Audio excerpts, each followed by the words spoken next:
Alrighty, folks, welcome in. I apologize it took me a moment to get connected there and get everything up and running for you. We're going to give everybody just a moment to get connected here before we begin in earnest. Funny thing happened at the end of that radio program. I had a lot of time left. So much time that I'm like, did I screw up and is the board operator just letting me go beyond my time? What's happening here? It's because I forgot to share the Netflix story. Forgot to tell you the story. I mean, I was feeling hardcore at the end. I'm like, yeah, Dan Bongino, yay! You know, what else can I talk about? I'm completely out of stuff. I don't want to dip into my Aftershock bucket, but I'm out of stuff to talk about, and I feel like I don't feel. It's weird how you get a feeling when you're in radio, like something's not right. The time is off. Something is not right here, and so great. This week I thought we had a great show. Last week I wasn't so. I was like, yeah. And the week before I was kind of, yeah. This week I was trying to slow myself down because I was talking super fast. And I do that when I get excited. So I was excited and geared up and having a good show, and then I blew it right in the end. I tripped over the finish line basically. Ugh, frustrating. So I'll share that Netflix story with you now. So basically, Netflix is trying to prohibit you from sharing your password with friends and family members. You probably do this or know somebody who does this, or maybe someone uses your password, or maybe you use somebody else's password to access their Netflix account.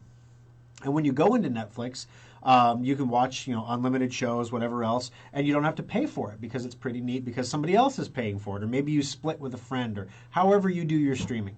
Well, technically, sharing of passwords is against the terms of service with Netflix.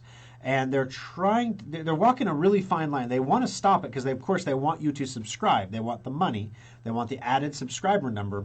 But there's two metrics that everybody looks at whenever Netflix reports their earnings. Number one, how many subscribers do they have? What's the churn? Have you added subscribers and canceled subscribers, and what's the net gain? Number two, how much content are those users streaming? Now, if we have one Netflix account with 5 people using it, the number of hours of streamed content per account is much higher, right? If all 5 people have their own Netflix accounts, the hours of streamed content go much lower per user, which would indicate that people are subscribing to Netflix but not really engaging with Netflix. You know what I mean? So that's a challenge. So what Netflix is doing now is they're doing this on a very limited basis. Basically, it's a trial balloon. Is when you log into your Netflix account, if they detect that you're in a different location as somebody else who's watching, or 2 people are watching the account at the same time, you may get prompted with a 2-factor authentication request. So in other words, Netflix is going to send a code to the phone of the subscriber of the account. And you have to get that code from the subscriber and put it into Netflix in order to watch the show. And it's right now just when you log in, but eventually I could see it going every show, depending on how strict they want to get with it. So when you first turn on your device and it says, hey, welcome to Netflix, and it says, okay, what's the code? And you have to pick up the phone and call the person who's lending you their account and say, hey, what's that 2-factor code? And it makes you kind of a mooch, because you're calling them constantly. Like, I need the code. And if you're sharing your account with 5 people, now you got 5 people calling you. Hey, I need the code. Hey, I need the code. Your phone's going off all the time. Buzz, buzz, buzz, buzz, buzz. Code's coming everywhere. Which code is whose code? I don't know. Why am I doing this? Buy your own Netflix account, you moochers. That's the desired outcome that Netflix is going for. So there was your Netflix story, and I apologize greatly that I failed to share that one. It's been a long time since I completely biffed on the last story. I used to do that all the time, which is why I have an agenda now for the show. Keeps me on track. Unless for whatever reason I blow a mental tire and just start ad-libbing at the last segment of the show for some reason. I don't know. Good morning, Alan. Good morning, Roger. Mary's here. Top fan, Mary. Good to have you. Janet, good morning. Top of the morning from South Dakota from top fan Deborah. Good to have you, Deborah. Coffee and donuts. Apparently, Winston's donuts were very delicious. All right, Mark, good morning. Bongino's replacing Russia's time slot on Cumulus-owned stations. iHeart has not announced anything yet. Yeah, and I was talking with Delaney here after the show, and she said there's 2 companies, like you said, that own the rights to air the Rush broadcasts, and one of them is bankrupt and one of them is not. So the one that's not is getting Bongino, and the one that's bankrupt, iHeart, is going to eventually figure something out. But right now they're just running reruns. So the iHeart stations are going to run reruns, and the other stations are going to run Bongino, which literally, which means to me, I'm going to find a station somewhere that is running Bongino and tune in over the internet.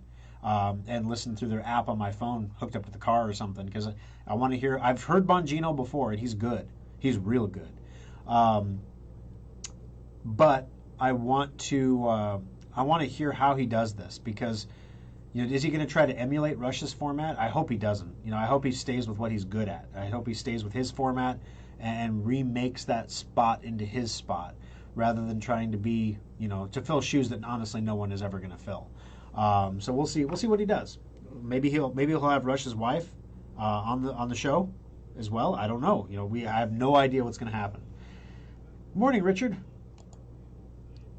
Good morning, Paul. Glad you made it. Paul Carpenter, in the first show you talked about cheap Microsoft 10 OSs. I've been seeing Microsoft Office 365 offered on Facebook for $50 for a one-time fee and up to 5 units. That's a ripoff. Yep. So Microsoft 365 is a subscription service. So you can't have a one-time buy to get Microsoft 365. Now you can buy Microsoft Office 2019 at a one-time buy, and then that's it. But with 365, you get updates and everything else. I honestly don't know how unless they're just telling you it's 365 and it's really just a hacktivated version of Office 2019 that'll work for a few months before it blows up. But yeah, that's a ripoff as well. This is the thing. Software is going to go completely subscription-based, and there's not going to be a way to do what these guys are doing someday in the near future. It's already getting hard, but everybody's getting serious about it now. Sounds good. Winston says, the sound is good. Sorry, but Maggie had to have her donuts. You're married, happy wife, happy life. I'm just giving you a hard time, Winston. I'm having fun with it. Oh, that's annoying? Oh, okay. The lovely Kimberly, right after Winston posted that, she said, oh, that's annoying. And I'm like, happy wife, happy life? That's annoying?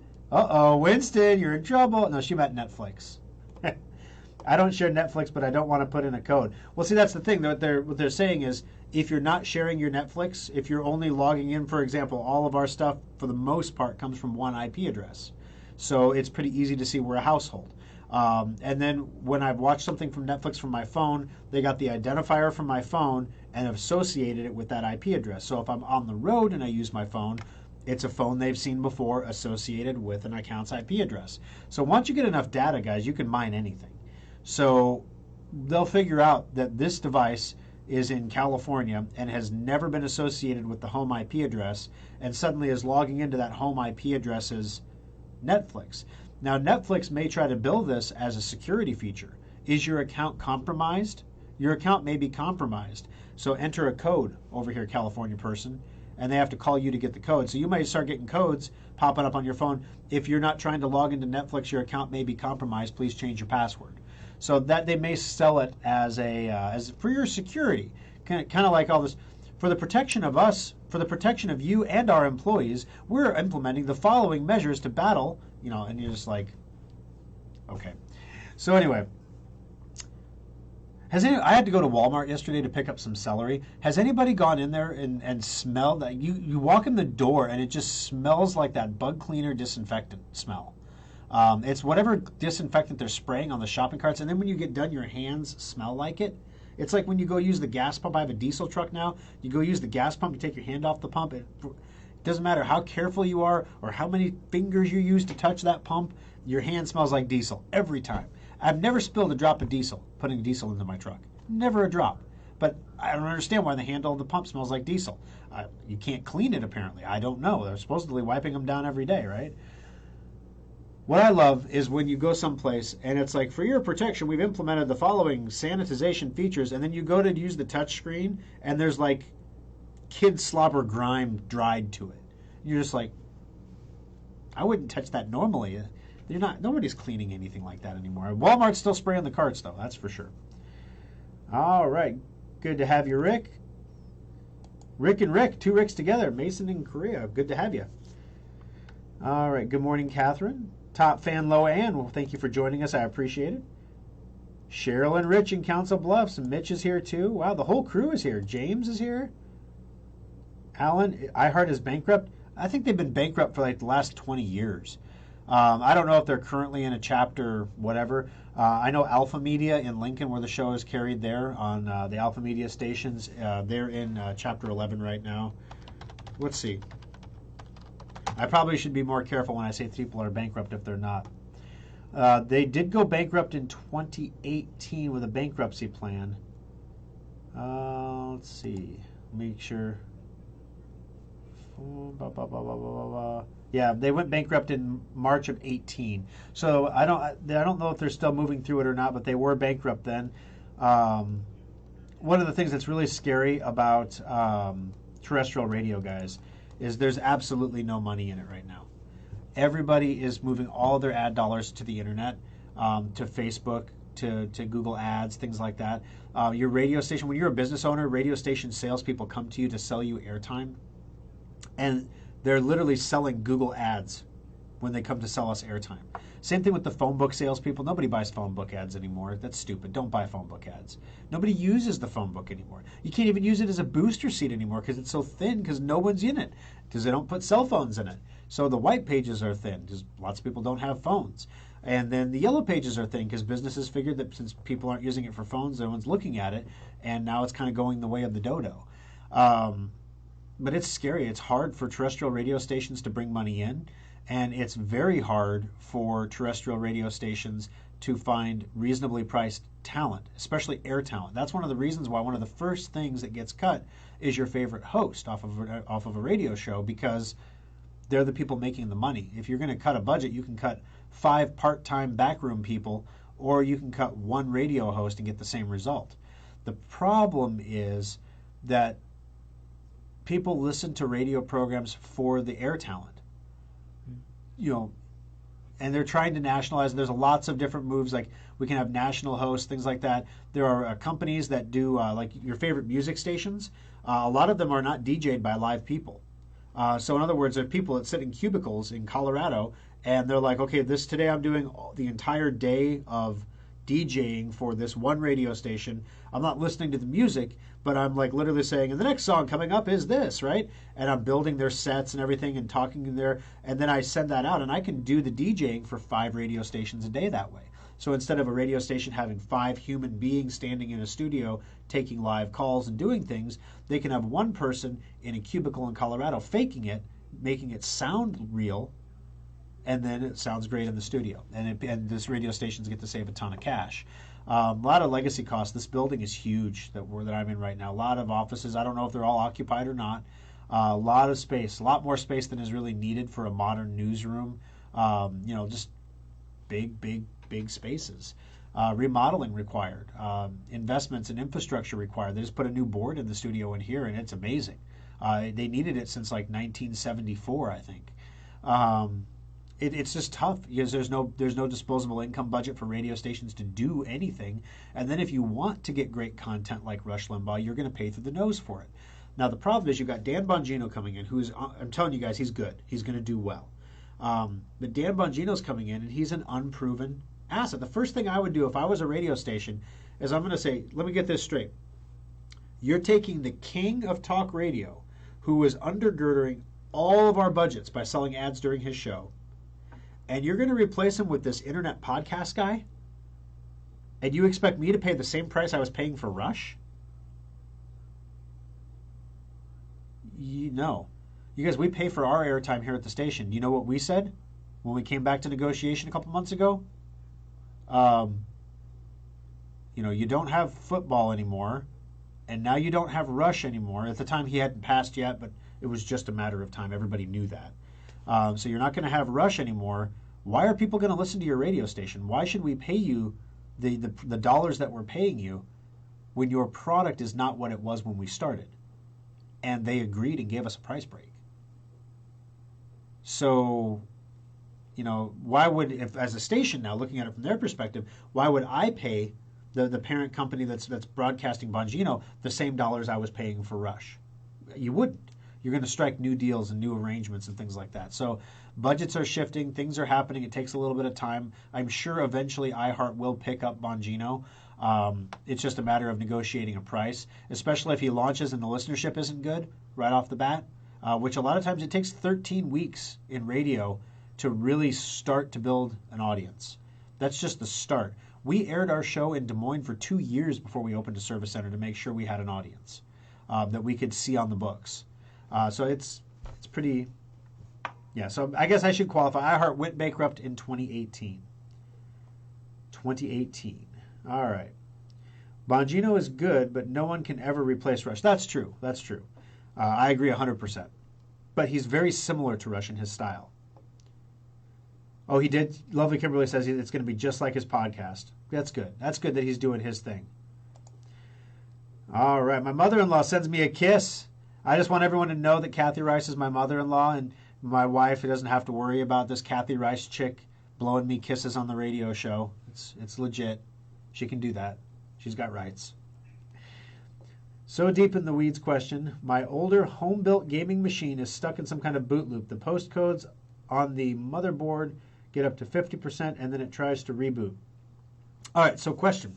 First thing you do, whenever you have a computer that's causing a problem like this, you start eliminating possibilities. I had an exact same situation in the service center in Papillion. We sent a computer over to Papillion, or from Papillion from the warehouse where we build them, to the Omaha service center. Omaha sold it to a customer, got it out on the bench, started to do the data transfer. The computer, there was something squirrely with it. Something wasn't right. And Papillion, or Omaha said, yeah, we're not going to figure it out. We're just going to put it back in the box and send it back to Papillion and give him this other one down here. So they got him another new one, put it up on the bench. That one wasn't squirrely. Everything was fine. So they send this computer back to us in Papillion, and it gets ignored for like 2 weeks because nobody wants to sit down and figure out the puzzle. I figure out puzzles. So I take it out and I put it up on the bench. Okay, big boy, what are you doing? Oh, yeah, look at that. You won't boot. I turn on the computer. Very similar situation. It shows me the BIOS screen, and then nothing. It literally just stops. So what's the problem? So I started replacing. It's got to be the motherboard, right? So I replaced the motherboard. Nope. Well, the processor then. Nope. The memory then. Nope. Wait a minute. Power supply. Nope. Literally, what's left? Like, there's nothing left. I took out the Wi-Fi card. Nothing. What is left to test? The DVD drive, I unhooked that. I took the hard drive out. It wasn't a bad hard drive. It just would lock up on that screen still. It was the stupid card reader. The little device in the front of the computer you slide your camera cards into was preventing that computer from booting because there was something wrong with that card reader. I spent half a day on that. Because surely it can't be the card reader or the DVD drive. Well, that would be stupid, right? Yeah, it was stupid. It was stupid, all right. And it was worse because I had another motherboard, and I got tired of mounting it and unmounting it in the computer case. And every time I put it in the computer case, it wouldn't work. Every time I had it on the bench, it would work. I was starting to think that there was a grounding issue with the case. I'm like, what the heck? So yeah, so basically the first thing you have to do is start removing possibilities. Unhook anything that you can unhook. So take out DVD drives, take out hard drives, take out everything you can unhook, and then see if the problem repeats. If it locks up on that screen still, then you know there's an issue with the motherboard or the processor, something that's still the memory, something that's still hooked up. If it goes past that and it says, hey, no boot device, put the hard drive back in. See if it boots. If you get stuck in that loop again, now you know it's the hard drive. So either the hard drive is bad or the operating system stored on the hard drive is corrupt and needs to be fixed. So you can start to narrow down the problem. And that's half of what we do at Schrock is just narrowing down problems until we get down to what the component is that's failing, and then we replace that component. Which is why when we hire guys, we're looking for problem solvers. I don't really care if you have your A+ certification. I don't care if you went to the ITT Technical Institute and graduated with flying colors 25 years ago. I don't really care. I don't care if you have a master's degree in computer science. That does not mean you're a problem solver. That means you know how to go through a system and do what you're told. That does not mean you're a problem solver. So we need problem solvers that are going to go through and logically remove possibilities until we have the one thing we know is broken, then communicate that in plain English to our customer, what it's going to take to get this up and running again, then do the work, do it successfully the first time, and make sure that the customer's needs are met when they go back out the door. That's what we're looking for when we hire guys. And we're going to be hiring another person for Papillion here soon. Ad's going to go up here in a couple days. Good morning, Paul. All right. Good morning, Thor. Bryce says, picked up my Ultimate Upgrade laptop Monday afternoon. Couldn't be happier. Now the boss, wife, wants to get the kids one or two. Oh, keep a pair of gloves and some How's diesel fuel treatment behind the back seat? Yeah, I learned that the hard way. 18 degrees is the magic number before diesel starts to gel and clog your filters up. Yeah, I had to take that to the dealership. I was like, what's going on with my truck? I'm such a noob. Yeah, I was embarrassed after they told me I just let it outside in the cold too long. All right. All right, Paul says, on my older gaming computer, an MSI that I built myself. Whoa, my screen just jumped. What the heck? I was reading and then it was gone. Scrolling. Oh, double post. It was Paul. He just deleted his post. I'm like, what happened? I was reading that. My screen jumped. Paul's messing with me now. Any spring specials on desktops and printers? All right, so right now we have the Ultimate Upgrade desktop special going on. So that there is a desktop. It's your choice of a laptop or a desktop for $499 after your trade. The desktops are completely upgradable. They're literally almost an identical computer to the Boundless. So we can upgrade them to a Ryzen 3 processor. We can switch out we can add memory to it. We can put a Bluetooth in it. We can do anything you need us to. We can put DVD drives in them. Anything you need, they're completely upgradable. So that's printers. We don't really have a special on those. Printers are still really hard to find. We're barely keeping them in stock, so we're probably not going to put a special on those anytime soon. But we do have the Canon printers in stock in all of the service centers. Richard asks, does the Ultimate Upgrade have the latest version of Microsoft Office? It does not. All of our computers come with LibreOffice, which is an open source Office suite, very similar to Microsoft Office. Think like Office 2013, how it looked before the ribbon interface. The file, edit, view, all those menus. Literally does everything Office does. It opens any document from any program ever created. It'll open Works documents, Word documents, Lotus documents, WordPerfect documents, Microsoft Office documents, and of course the LibreOffice open document format. How much to upgrade to it? Depends on what version you need. So first off, I asked, do you use Outlook? If you do not use Microsoft Outlook, the program, you can get Microsoft Office Home and Student. Don't quote me on this, but I believe it's $289 for that installed. It's on the website. It'll walk you through the upgrades. So when you go to the Ultimate Upgrade, it'll ask you what you want to add. And Office is one of the things that you can add. The version with Microsoft Outlook is about $100 more for Outlook. That's the Office Home and Business version. The professional version, 99% of people do not need. It is stupid expensive. Comes with Microsoft Access, the database program. Most people never use that one. Most people use Word and Excel. All righty. All right, let's go down here. Yeah, the KFAB contract, it wasn't a huge change. I mean, and it was a little give and take. Like, we added some things back in. We want to get some live endorsements going again, but the price for those has just gone, it literally has gone parabolic. We want to get Steve Lundy on the Cat talking about us again. So we were trying to work something out there, but literally it was hundreds of dollars for a 30-second commercial, plural, hundreds of dollars for one 30-second commercial. They're powerful commercials. They certainly are, but for hundreds of dollars, I can own their entire morning show with commercials recorded in Steve Lundy's voice. So, I don't know that the live endorsement really gives us any. I mean, it's a better commercial, but if I can run 7 or 8 regular spots for that price and cover the entire morning show rather than having just one spot twice a week in the same hour, I think it would be much better to have the higher coverage. So, excuse me. So we're looking into it, but there's a little give and take. So we didn't just take. We gave some. Our marketing spend stayed relatively level, but we reallocated dollars to get more exposure in different markets for us. I do have Microsoft Office 2019. Do I have to do something different now? All of my child care tax work with Microsoft. Oh no, your Microsoft Office 19 is perfect. There's nothing newer. Thanks, Rick. There's nothing newer than your Office 2019. So you're fine. I mean, you could get Office 365. It would just be Office 2019 right now. So literally, you're getting all the updates. Everything is good. The big advantage to the Microsoft 365 is when they release a new version of Office, which they do about every 2 years. So we're due. Office 21 should be coming out soon. Then you'll automatically get upgraded to it. But because the Office programs are supported for nearly 10 years, there's no rush to upgrade. You're not going to lose out on any features, usually. Nothing major anyway. Sometimes some really advanced stuff like, you might have some really cool Teams integration thing with Microsoft Teams. You may not get that, but if you don't use Teams, it's not a big deal. Paul says, my professor in college in 94 was talking about the coming upheaval in terrestrial radio and even the death of the actual on-air DJ. One of the reasons I decided to go into law enforcement instead of radio. Yeah, there is no money in radio. There is no money in television. Unless you are on a major national TV station or you're a major nationally syndicated radio host. There is no money in this. Not a dime.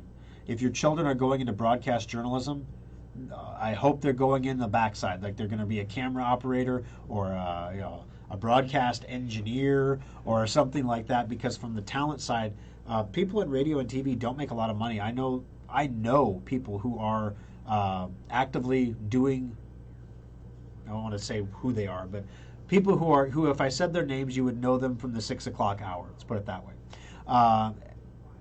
They got part-time jobs because there's no money in it. There's no money. And as soon as you get to the point, it's almost a catch-22, because if you get so successful that you can demand that kind of money, eventually you get fired because you're too expensive, and they can hire 2 people who are younger and newer and put them in your spot for the same price they were paying you.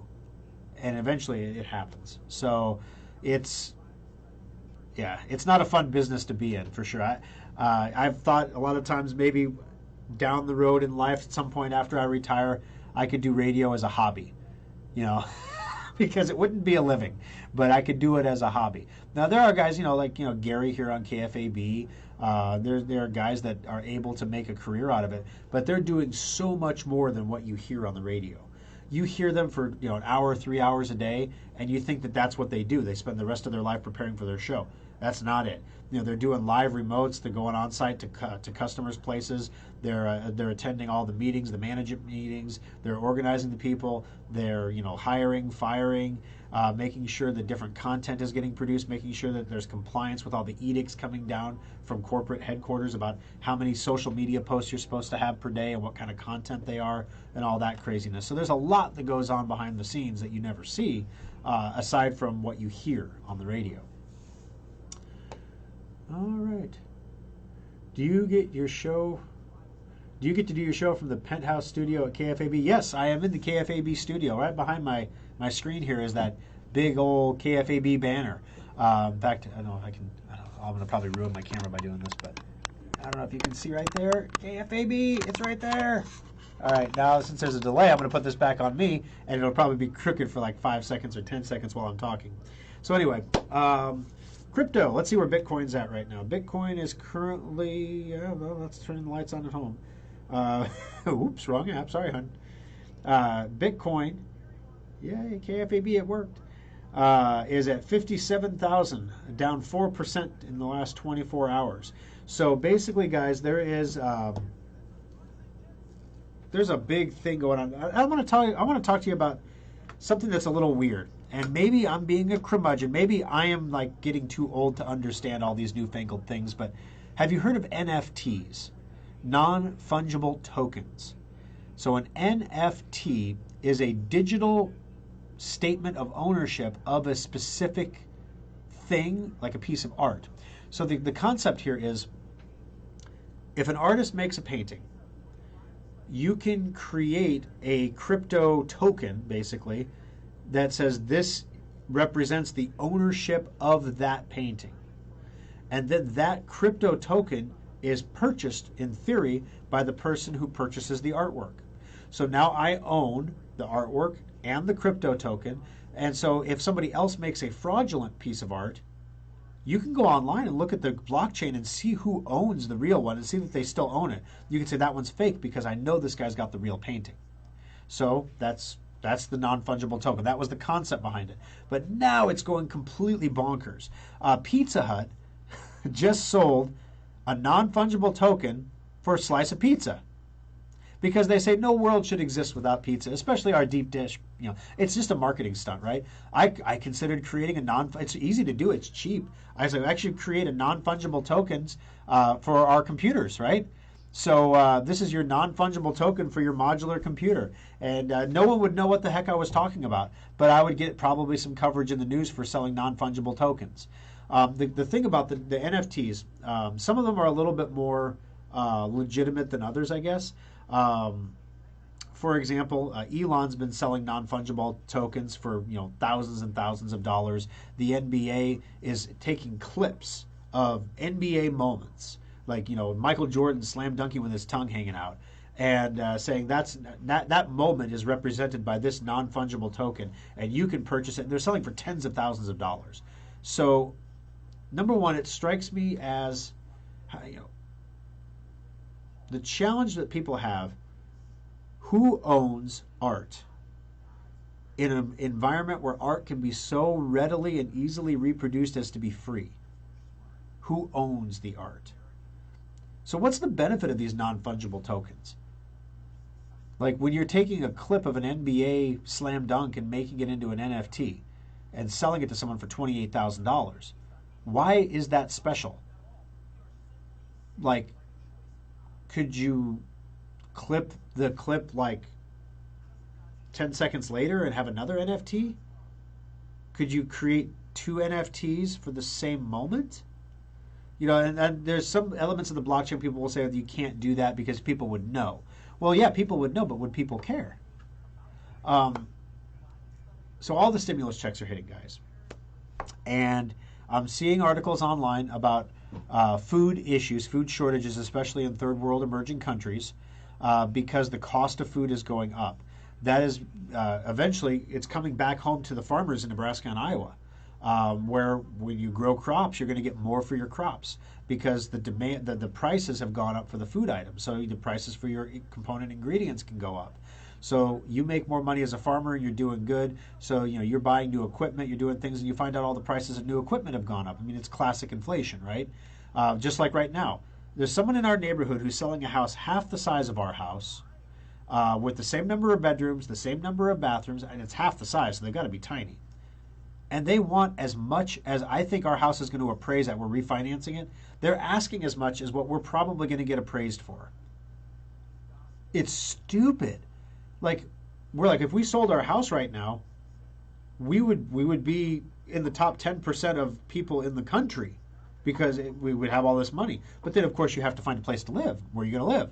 Well, we could get an apartment, whatever. We could buy another house. No, you can't. We could build a house. No, you can't. There's no lumber. You're waiting 2 years to build a house because of lumber shortages and paying $24,000 extra for the lumber. You could almost grow the trees in the amount of time it takes. So with food prices going up, fuel prices are going to go up, not just because of the policies that are being enacted, but because there's going to be general inflation in the economy. We are fighting this as hard as we can at Schrock. There will come a point when we're going to have to raise prices on hardware. It's going to have to happen eventually. To give you guys an idea, we don't make a ton of money when we sell computers. We launched the Ultimate Upgrade sale 2 weeks ago, and now it is 20% less profitable than it was 2 weeks ago.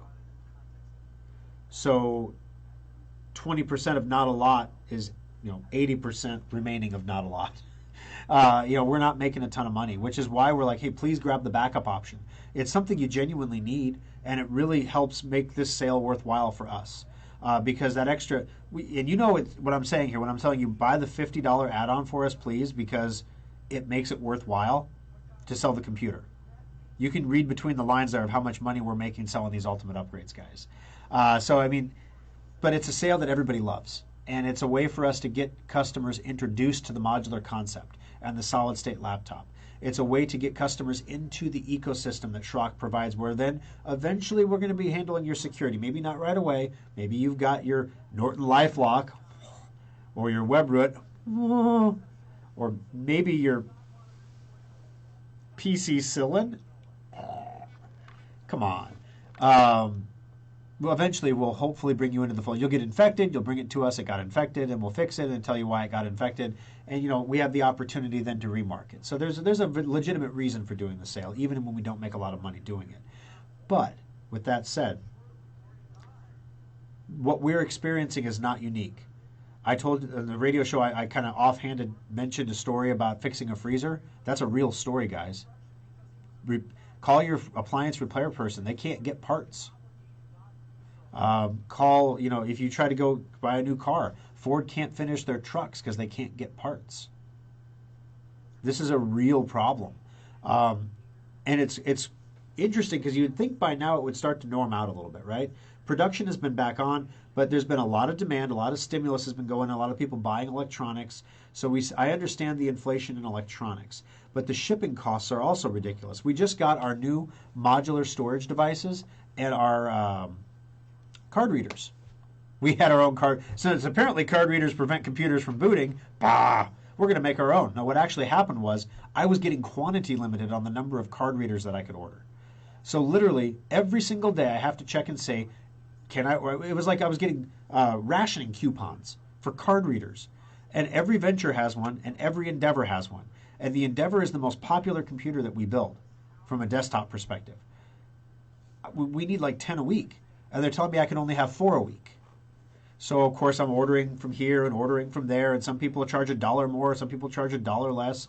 The card readers represent about $9 of the cost of a modular computer, that little card reader in the front. So I said, well, we can have the card readers made for about $2 in China. So that's going to be a savings of $7 a card reader. And, we're going to have to pay a little bit to ship them. But the last time when we shipped our tablets over here, those were big, heavy boxes of tablets. Those weren't very expensive. It was only like, $700 to ship them here. So that's pretty cool. So we're going to, let's just call it $6 saved per modular computer built. That's a huge savings. So this is awesome. I'll take 1,000 because that's how many I had to buy. 1,000 card readers at $2 a piece cost me $2,000 for card readers. So how many card readers? I have to sell about half of them to break even on what I would save from having to buy card readers we normally purchase. And they're the same card readers inside. That's the best part. They're the same tech. We went to ship them. $2,400 to ship 40 cartons of freight. Not heavy freight. 40 cartons of light freight by sea. Not air. Last time we shipped the tablets for $700 by air. These were on a container on the ocean, shipped over to us. Took a month and a half to get here, and I paid $2,400, $2,600 for that. So it's not just the food inflation cost; it's the transportation costs. And every good requires transportation. Every good does. Truck shipment times are off. Sea shipping, there's container ships parked off the coast full of goods that can't get unloaded because the ports are unloading as fast as they can. And they're all saying, well, COVID, we have social distance, everything else. Now the CDC says 3 feet is enough as long as you're wearing a mask, you see. And so, now it's like, okay, we can get a little closer together. And I guess I didn't realize this because I hadn't looked into it. Do you know where the 6 feet of distance thing actually came from? It was 19th century science. I guess they call that settled science. But it was 19th century. 6 feet was determined to be 1 meter was determined to be the appropriate distance for people to stay apart, or 1.5 meters or something like that. 6 feet. And we're using it in the 21st century without any kind of study. We're just like, 6 feet. That's worked in the past. Good to go. Wheels are round and 6 feet apart it works. Some things never change. There's going to be some books and some stories written once the cancel culture is moved on to more Justin Bieber-y things. It's going to be interesting to watch. So anyway, we got the modular enclosures they landed, though. That was part of that 40 container shipment. And I have to tell you, I did a test with one, and they are phenomenal. The USB-C connection is USB 3.1. They are ultra fast. They are compatible with the new MacBooks. That was one of the big problems. Our old ones weren't going to work without an adapter. So we didn't want to have to make everybody buy adapters. So we included 2 cables in the box. One of them is the regular USB. If you don't have a USB-C port, the little oval, there's a cable for that, and there's a cable for the regular USB. You can use whichever one is right for you. They work at approximately the same speed. There are some, you need to plug it into a USB 3.2 port to get the speed with the USB cable, but the Ultimate Upgrade laptop actually comes with USB 3.2 ports, which, again, phenomenal. The new technology that's coming out, everything is new. because everything is being made hand to mouth right now and no one can rebuild inventories, including us. We're struggling to do it too. All righty, let's see here.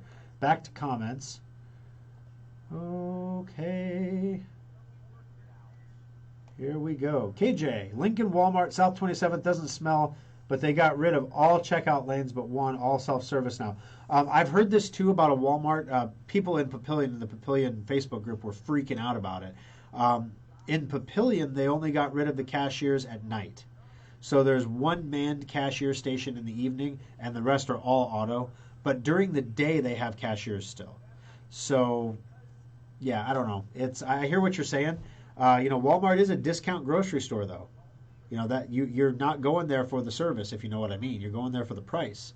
So if they can save, $15 an hour per cashier, I mean, I hate to say it because I try not to get political on these shows. Sometimes politics intercedes with what we have to talk about. But if you pay cashiers whose job it is to move things from one hand to the other over a piece of glass and place them in a sack, $15 an hour, this is what you're going to get. You'll be the cashier, and no one's paying you $15 an hour. You're going to be the cashier and the bagger, and you're going to take your groceries out. Hy-Vee is doing the same thing. They're introducing more self-checkout lanes, but they have roving baggers that move from lane to lane when there's somebody there, and they bag the groceries as they come down the belt, which is kind of nice. I don't mind scanning my groceries, I guess. There's a belt that carries them away. It's like I put them in the cart. I'm just taking them out of the cart, right? And I get to the end, and they're all bagged. And that's kind of nice. I like that. Put them in my cart. It's a nice compromise, right? You're saving the cashier. You're preserving some of the baggers, but a lot of people freak out about the jobs. And they're like, these are jobs that are going to be gone. And you're not wrong. We are losing low-skilled jobs. Low-skilled jobs are the, pardon the pun, the low-hanging fruit that are going to be lost to automation. And by low-skilled jobs, what's a low-skilled job? A bank teller is a low-skilled job now. You can replace a bank teller with an ATM or an app. A low-skilled job is a cashier at a grocery store. A low-skilled job is a fast food worker that takes an order or flips a burger or hands a bag out a window. Now, the challenge that we're having at Schrock is kids that are growing up in this environment, there are so few jobs available. When you're a kid, you got no skills, okay? You don't understand what it is to get up in the morning and go to work. You don't understand why you should do a good job. You don't understand the value in making sure that the people around you know that you're doing a good job, that you have to kind of market yourself a little bit at work. Like, hey, come up to the boss before you leave, is there anything else I can do for you before I leave the day? I just want to make sure you don't need anything else from me before I go. Even though you know you're required to clock out in 2 minutes, regardless of what the guy says. No, thank you for checking. I appreciate that. That Schrock kid, I like him. He's a go-getter. He's going somewhere. These are the kind of things that kids have to learn. You're not born with the knowledge. Schools don't teach it, and parents don't share it. So, because the parents expect the schools to teach everything, and the schools are only teaching, well, we know what... Anyway, so we get these kids that come to work for us at Schrock, and they're eager, and they're smart. They're so smart. They know how to code. They know how to build computers out of the box. Like, I don't got to train that stuff. I have to train them how to answer a phone. I have to train them why we have to carry things out for people, even when the people tell us they don't want us to carry them out. Why do I have to go hold the door if they tell me they don't want help? We literally had a man in the Papillion Service Center insist on carrying out his own computer.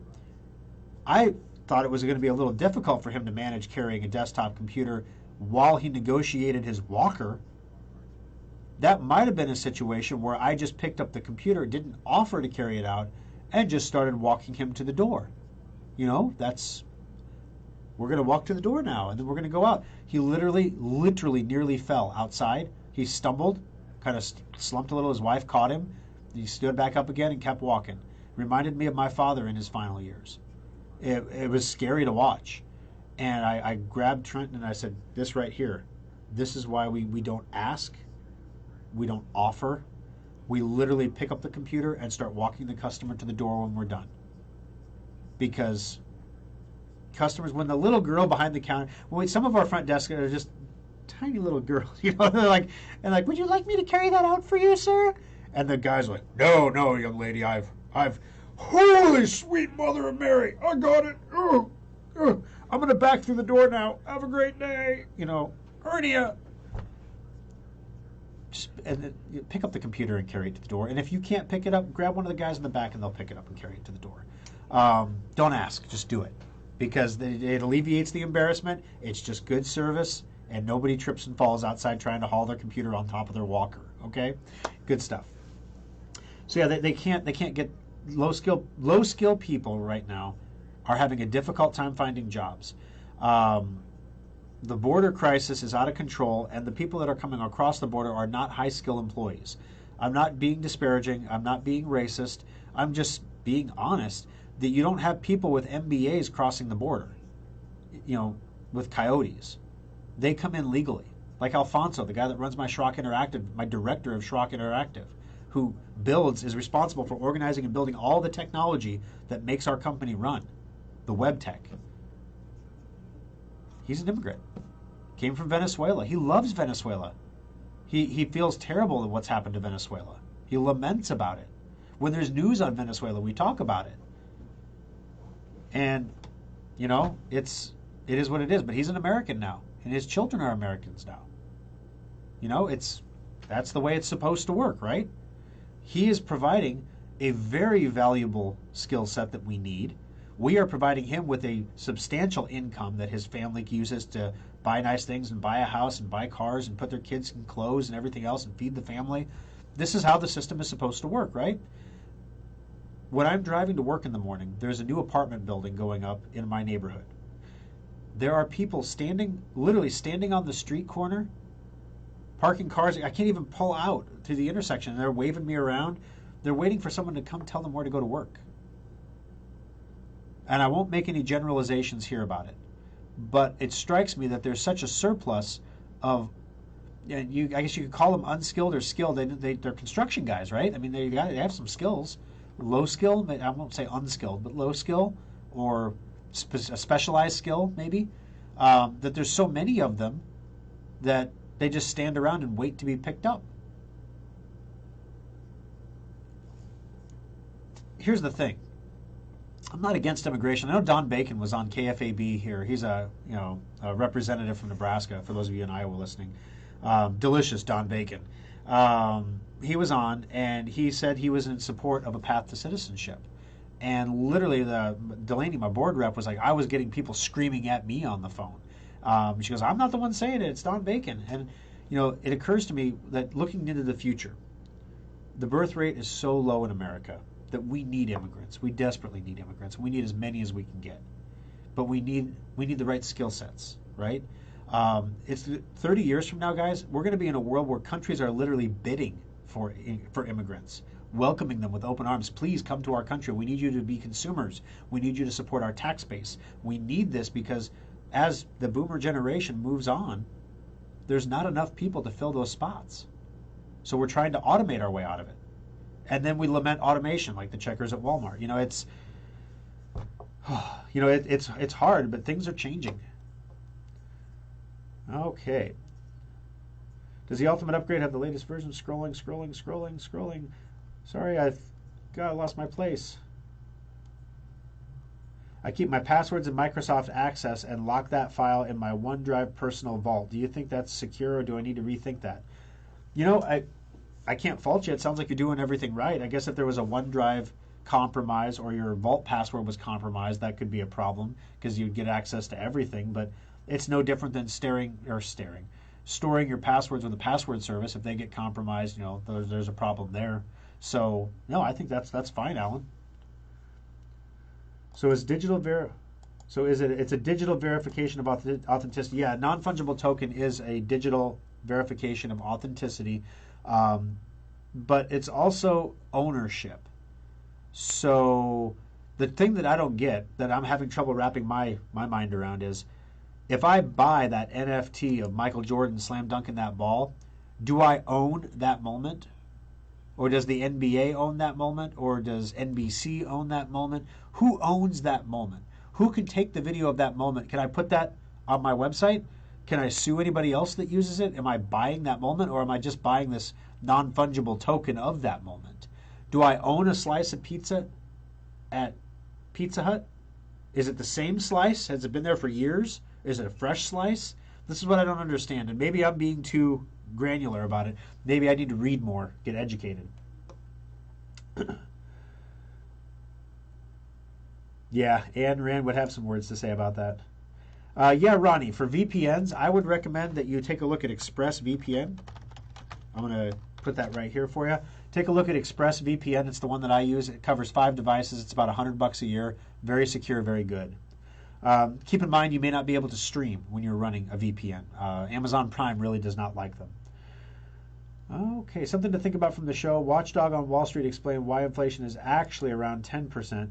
He talked about food costs, fuel, and other costs. Plus, he talked about the future of fuel and tax increases. I think I may have seen, maybe not that article, but I saw one of the Watchdog on Wall Street articles this week talking about food inflation and things like that. Yeah, it is. You can see it. Anybody who it's really tough because inflation really hits people in the lower economic brackets much, much, much harder than it does in the top. If the cost of my Big Mac goes up 10%, I just pay it. But if that's the food you're going to get for the day and it goes up 10%, you have to decide if you're not going to get something else, you're not going to get medicine, or if you're on a fixed income, your fixed income is your Social Security is not going up 10%. It's a stealth tax is what it is. It's a stealth tax, and it's a regressive stealth tax. But there's nothing that can be done about it. I mean, that's the policy. So at least for the next 3 years, nothing we can do about it. Most people are not really aware of the current status of our economy and just how fragile and bad it is. I think a lot of people have this feeling like something's not right. Have you ever had that feeling like something just isn't, something's off, but I can't put my finger on it. Something's just not right.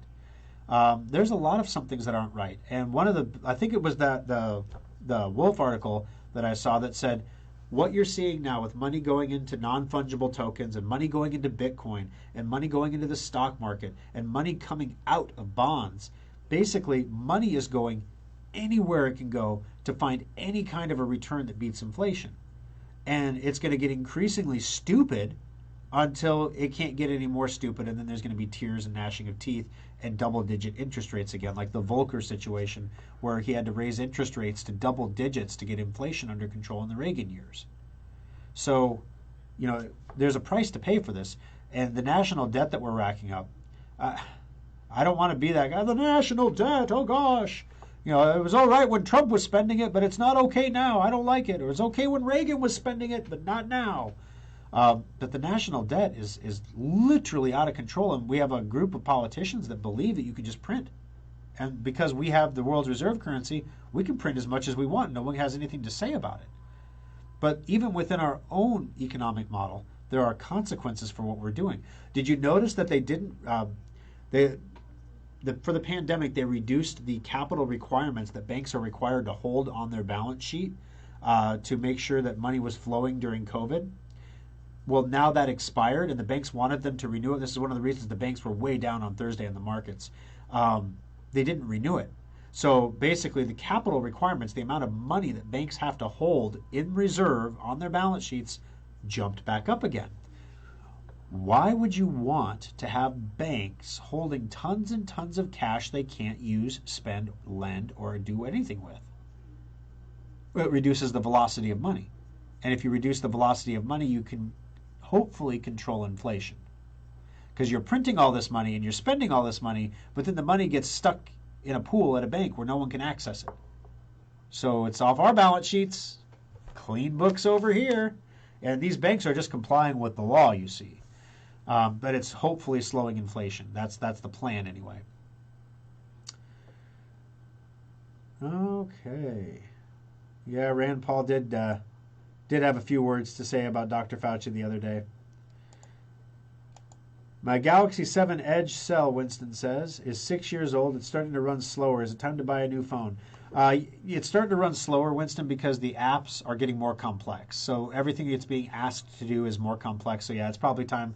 6 years is a long time. Normal upgrade cycle is about 18 to 24 months on a phone. But it's definitely time to look at a new one.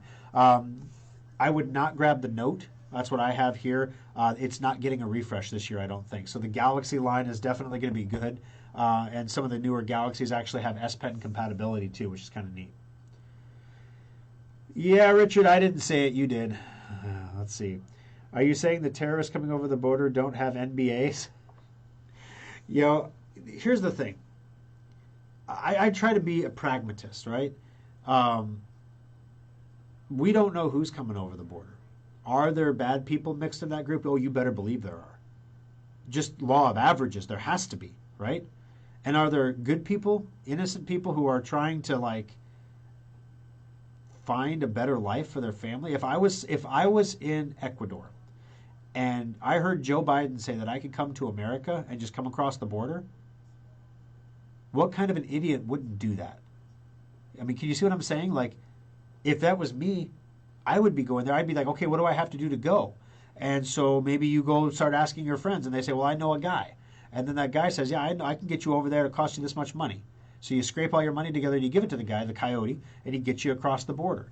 And who knows what bad things happen along the way, because there's all kinds of stories. And you're across the border, and now what, coach? Well, you got to get arrested. Okay, so you get arrested, and then you get released.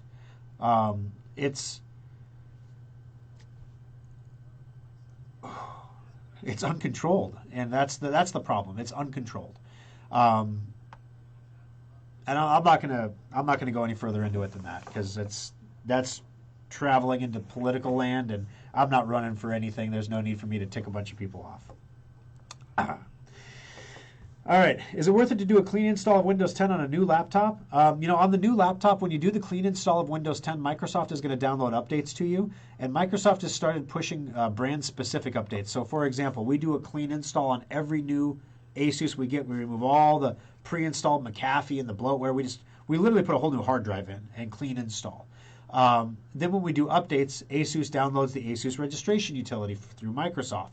We get firmware updates through Microsoft. So there are some Asus-specific updates that come down. Same thing for HP, same thing for Dell. So even if you do a clean install, you might reduce some of the bloatware, but you're also going to end up with some of it coming back through updates. So I wouldn't mess with it unless you're having a problem. It'd be a lot more efficient to go through and just uninstall the things you don't want to have. Jobs of the future are people that can fix the automation that's replacing the low-skill workers. That's true, Ron. It was the same thing. When people saw the Xerox machine, they said it was going to put book publishers out of business. And when people saw the VCR, it was going to put the movie industry out of business. And then, of course, streaming was going to kill the movie theaters, which maybe it did. I don't know. COVID did a good job of that. But there's different iterations in an economy, and things change. And nothing is the same forever. If I took Schrock Innovations as it existed in 2001 and transplanted it to 2021 and said, go, it would fail. It would fail miserably because its products and services are not designed for the current market. We've had to adjust and adapt and evolve over 2 decades plus. Everybody else has to do that too. Want to see some mentalities in education.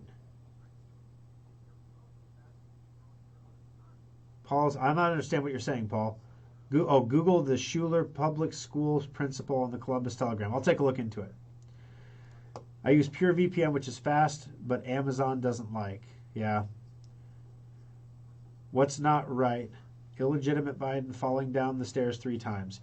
And that's the thing. I guess I saw the video of Biden. I heard Biden fell on the stairs, and I figured it was just a stumble because, the Liberty Daily guys are going to make if he sneezes into his sleeve, they're going to say, oh, he blew his mask clean off his face.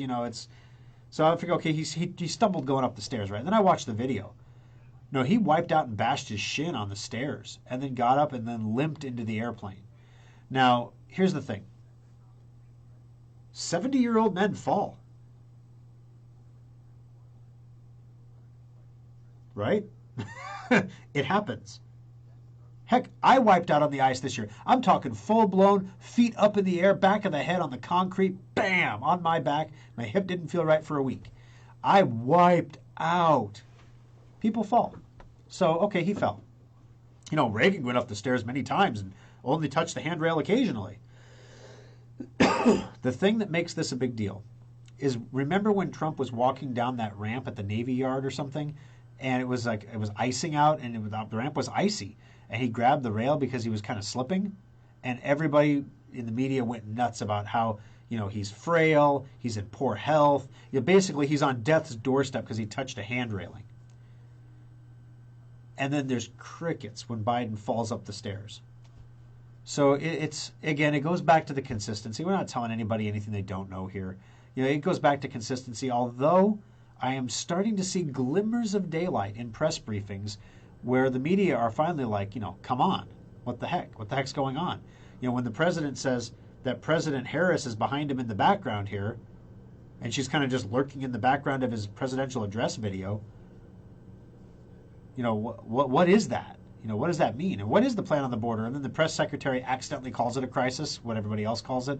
Then she has to walk it back. It's not a crisis. It's not a crisis. I'll circle back on that. It's just, I think sometimes, like when Trump took office, he tried to keep on people with experience because as a business owner, he understands that personnel disruption is one of the most expensive things you can do to a company. Firing people and training new ones is very expensive. It should only be done as a last resort, ever. Minimizing turnover is important for success in business. So when he came in to the White House, there are certain key people he needed to replace, right? But he had a belief that there was a top-down flow, that if I replace the right management at the top, everyone below them will fall in line, and that did not happen.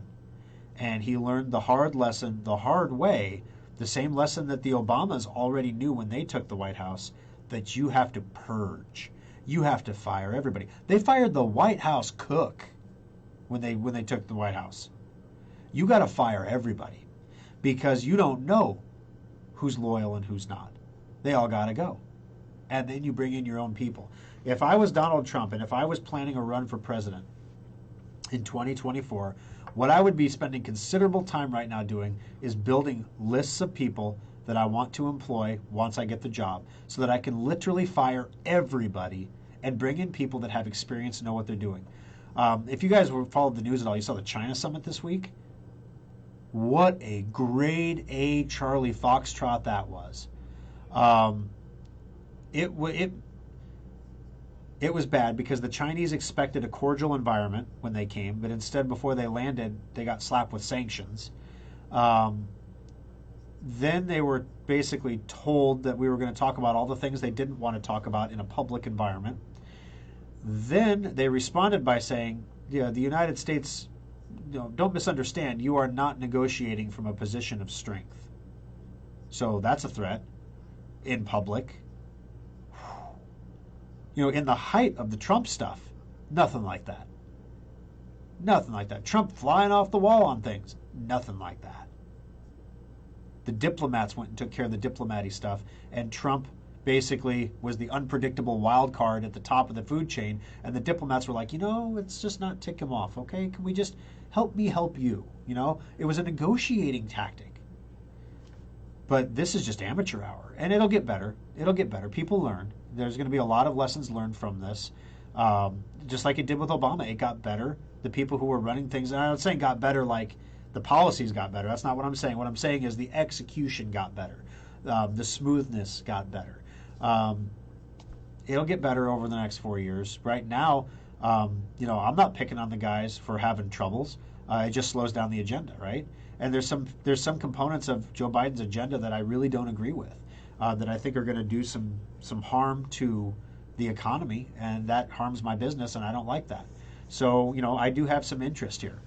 But with that said, there's nothing I can do about it right now, so I choose to focus on the things that I can focus on, like trying to find you ultimate upgrade laptops with good processors and desktops with processors in them. That's a win. And graphics cards are good.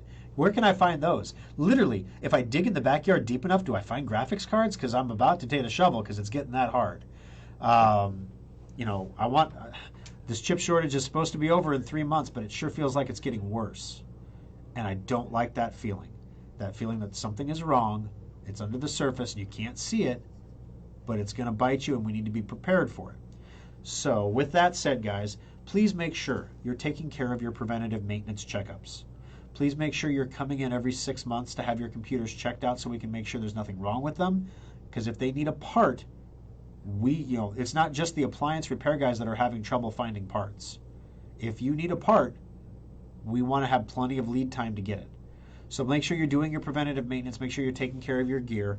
But we got to pretty much wrap it up here, guys. I've gone for, how long has it been? I can't even tell. Somebody tell me how long it's been. It's been over an hour. So I got to get going. Thank you very much for joining us on the program today. I appreciate that. Bitcoin, I'm still telling you, Thorstradamus said it was going to be 80,000 by the end of the year. I had a weird dream last night that Bitcoin went up to like $1 million, like immediately. Like it was just like overnight, $1 million.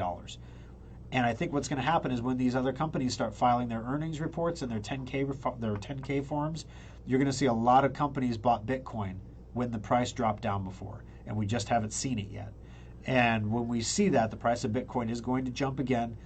As recommended by me, I don't trade anymore. I don't trade Bitcoin. It's a not fun game.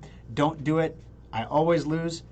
Buy and hold. You don't have to get fancy with this, guys. You buy it, you hold it, you forget about it. You let it sit. And 2 years from now, trust me, you'll thank me. All right, got to roll. Have a great week, guys. And we'll see you in the service center Sunday, Monday, and the rest of the week. See you soon.